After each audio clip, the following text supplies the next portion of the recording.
Ուզում եմ ասեք, ինչու հայ մարդը պետք է չվստահի Նիկոլ Փաշինյանի իշխանությանը։ Հայ մարդը պետք է չվստահի, որովհետև Նիկոլ Փաշինյանը ծախել է մեր երկիրը, Նիկոլ Փաշինյանը դավաճան է, Նիկոլ Փաշինյանը թուրք է, Նիկոլ Փաշինյանը քանդել է իմ ընտանիքը, քանդել է իմ ընտանիքի նման եւս 5000 ընտանիք, սպանել է իմ որդուն Նիկոլ Փաշինյանը։ Նա պետք է արժանանա Աստծու դատաստանին կամ մարդկային ամենադաժան դատաստանին։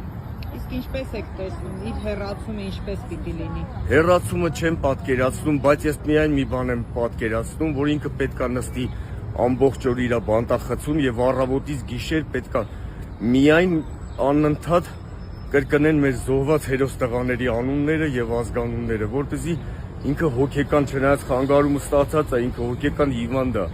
որը հոգեկան հիվանդ լինելով հանդերձ մեզ սարքեց հոգեկան հիվանդ, բայց պետք է ինքը այնտեղ գժվի, որ ինքը հասկանա թե ինչ է նշանակում մեզ այս վիճակի մեջ դնել։ Շնորհակալ ենք շատ։ Մեր Ինչի համար եք շնորհակալ։ Ես եմ շնորհակալ ձեզ, որ sense լավ ակցիա եք կազմակերպել։